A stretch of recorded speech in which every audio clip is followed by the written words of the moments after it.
नमस्कार मित्रों, आगे का वृत्तांत सुनिए। अलर्क ने कहा, महाभागे, आपने राजनीति संबंधी धर्म का वर्णन किया, अब मैं वर्णाश्रम का धर्म का सुनना चाहता हूँ। मदालसा बोली, दान, अध्ययन और यज्ञ ये ब्राह्मण के 3 धर्म हैं तथा यज्ञ कराना, विद्या पढ़ाना और पवित्र दान लेना, यह 3 प्रकार की उसकी आजीविका बताई गई है। दान, अध्ययन और यज्ञ ये 3 क्षत्रिय के भी धर्म हैं। पृथ्वी की रक्षा तथा शस्त्र ग्रहण करके जीवन निर्वाह करना यह उसकी जीविका है। वैश्य के भी दान, अध्ययन और यज्ञ ये तीनों ही धर्म हैं। व्यापार, पशुपालन और खेती ये उसकी जीविका है। दान, यज्ञ और द्विजातियों की सेवा यह 3 प्रकार का धर्म शूद्र के लिए बताया गया है। शिल्प कर्म, द्विजातियों की सेवा और खरीद बिक्री ये उसकी जीविका है। इस प्रकार ये वर्ण धर्म बतलाए गए हैं। अब आश्रम धर्मों का वर्णन सुनो। यदि मनुष्य अपने वर्ण धर्म से भ्रष्ट ना हो तो वह उसके द्वारा उत्तम सिद्धि को प्राप्त होता है और निषिद्ध कर्मों के आचरण से वह मृत्यु के पश्चात नरक में पड़ता है। उपनयन संस्कार होने पर ब्रह्मचारी बालक गुरु के घर में निवास करते हैं। वहाँ उसके लिए जो धर्म बताया गया है वह सुनो। ब्रह्मचारी वेदों का स्वाध्याय करते हैं, अग्निहोत्र करें, त्रिकाल स्नान करें, भिक्षा के लिए भ्रमण करें, भिक्षा में मिला हुआ अन्न गुरु को निवेदित करके उनकी आज्ञा के अनुसार ही सदा उसका उपयोग करें। गुरु के कार्य में सदा उद्यत रहें, भली भांति उन्हें प्रसन्न रखें। गुरु के बुलाने पर एकाग्रचित से तत्परता पूर्वक पढ़ें। गुरु के मुख से 1, 2 या संपूर्ण वेदों का ज्ञान प्राप्त करके गुरु के चरणों में प्रणाम करें और उन्हें गुरु दक्षिणा देकर गृहस्थ आश्रम में प्रवेश करें। इस आश्रम में आने का उद्देश्य होना चाहिए गृह आश्रम संबंधी धर्मों का पालन, अथवा अपनी इच्छा के अनुसार वह वानप्रस्थ या संन्यास आश्रम में प्रवेश करें, अथवा वहीं गुरु के घर में सदा निवास करते हुए ब्रह्मचर्य निष्ठता को प्राप्त हो, नैष्ठिक ब्रह्मचारी बन जाएं। गुरु के न रहने पर उनके पुत्र की और पुत्र के न रहने पर उनके प्रधान शिष्य की सेवा करें। अभिमान शून्य होकर ब्रह्मचर्य आश्रम में रहे। जब गृहस्थ आश्रम में आने की इच्छा लेकर ब्रह्मचर्य आश्रम से निकले तब अपने अनुरूप निरोग स्त्री से विधि पूर्वक विवाह करें। वह स्त्री अपने समान गोत्र और प्रवर की न हो, उसके किसी अंग में न्यूनाधिकता अथवा कोई विकार ना हो। गृहस्थ आश्रम का ठीक ठीक संचालन करने के लिए ही विवाह करना चाहिए।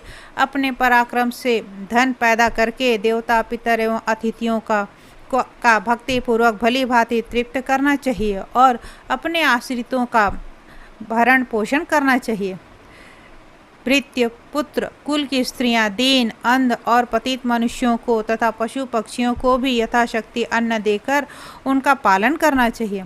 गृहस्थ का यह धर्म है कि वह ऋतुकाल में स्त्री सहवास करे, अपनी शक्ति के अनुसार 5 यज्ञों का अनुष्ठान न छोड़े, अपने विभव के अनुसार पितर, देवता, अतिथि एवं कुटुंबी जनों के भोजन करने से बचे हुए अन्न को ही स्वयं भृत्य जनों के साथ बैठ के आदरपूर्वक ग्रहण करे। यह मैंने संक्षेप में गृहस्थ आश्रम के धर्म का वर्णन किया है। अब वानप्रस्थ आश्रम के धर्म का वर्णन करती हूँ, सो सुनो। बुद्धिमान पुरुष को उचित है कि वह अपने संतान को देखकर तथा देह झुकी जा रही है इस बात का विचार करके आत्मशुद्धि के लिए वानप्रस्थ आश्रम में जाए। वहाँ वन के फल मूल का उपयोग करके तथा तपस्या से शरीर को सुखाता रहे, पृथ्वी पर सोए, ब्रह्मचर्य का पालन करे, देवताओं, पितरों, अतिथियों की सेवा में संलग्न है।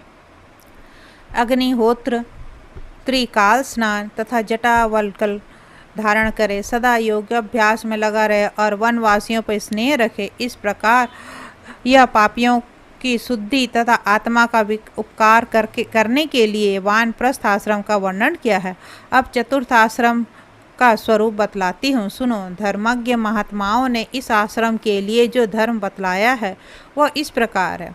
सब प्रकार की आसक्तियों का त्याग, ब्रह्मचर्य का पालन, क्रोध शून्यता, जितेंद्रियता एक स्थान पर अधिक दिनों तक न रहना, किसी कर्म का आरंभ न करना, भिक्षा में मिले हुए अन्न का एक बार भोजन करना, आत्मज्ञान होने की इच्छा को जगाए रखना तथा सर्वत्र आत्मा का दर्शन करना, यह मैंने चतुर्थ आश्रम का धर्म बतलाया है।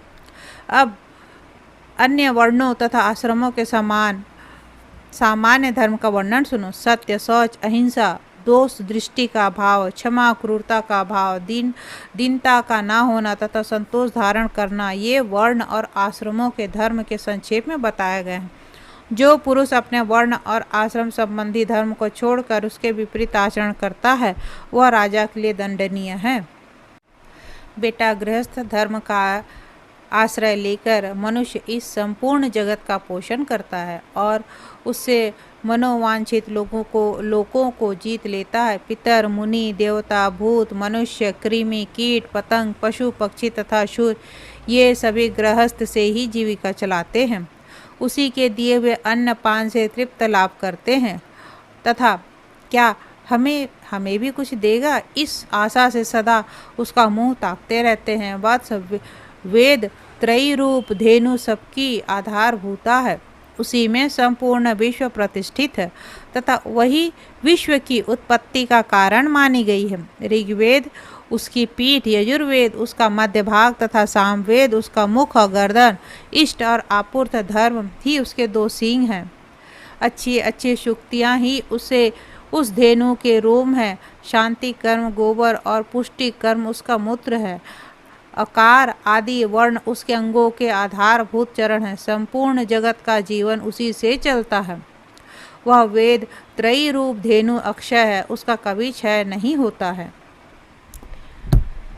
इसलिए प्रातःकाल स्नान करके पवित्र होकर एकाग्रचित से जल द्वारा देवता, ऋषि, पितर और प्रजापति का तर्पण करना चाहिए। मनुष्य फूल, गंध और धूप आदि सामग्रियों से देवताओं की पूजा करके आहुति के द्वारा अग्नि को तृप्त करे, तत्पश्चात बलि दे। ब्रह्मा और विश्व देवों के उद्देश्य से घर के मध्य भाग में बलि अर्पण करे। पूर्व और उत्तर के कोण में मनवंतर के लिए बलि प्रस्तुत करे। पूर्व दिशा में इंद्र को, दक्षिण दिशा में यम को, पश्चिम में वरुण को तथा उत्तर में सोम को बलि दे। घर के दरवाजे पर धाता और विधाता के लिए बलि अर्पण करें। घर के बाहर चारों ओर अर्यमा देवता के निमित्त बलि प्रस्तुत करें। निशाचरों और भूतों को आकाश में बलि दे। गृहस्थ पुरुष एकाग्रचित होकर दक्षिण दिशा में मुँह करके तत्परता पूर्वक पितरों के उद्देश्य से पिंड दें। तदंतर विद्वान पुरुष जल लेकर उन्हीं स्थानों पर उन्हीं देवताओं के उद्देश्य से आचमन करने के लिए जल छोड़े। इस प्रकार गृहस्थ पुरुष घर में पवित्रता पूर्वक गृह देवताओं के उद्देश्य से बलि देकर अन्य भूतों की तृप्ति के लिए आदर पूर्वक अन्न का त्याग करें। कुत्तों, चांडालों तथा पक्षियों के लिए पृथ्वी पर अन्न रख दें। यह वैश्वदेव नामक कर्म है।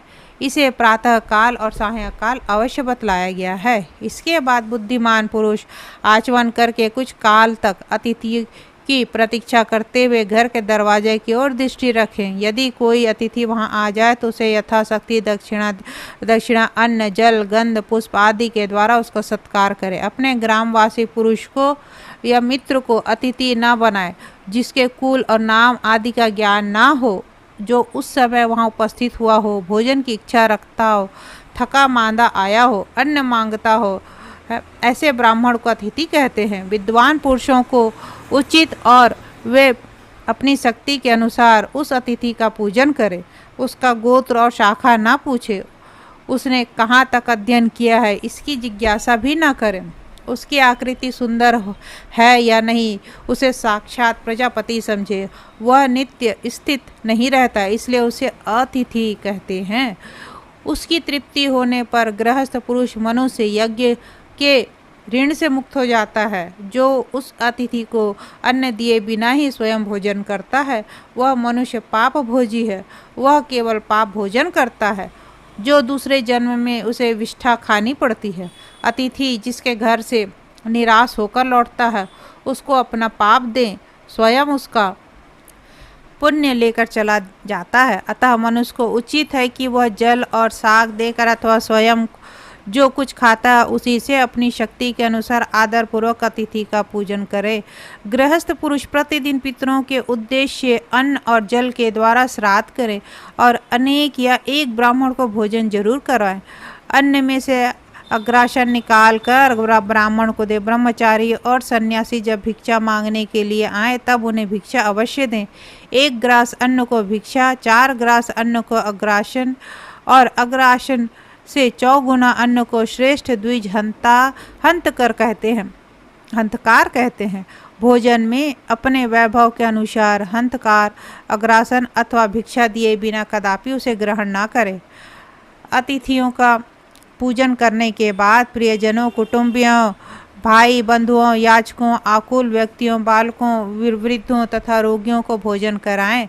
इसके अतिरिक्त यदि कोई दूसरा मनुष्य भी भूख से व्याकुल होकर अन्न की याचना करता हुआ आपके घर आए तो उस गृहस्थ पुरुष वैभव होने पर उसे अवश्य भोजन कराएं।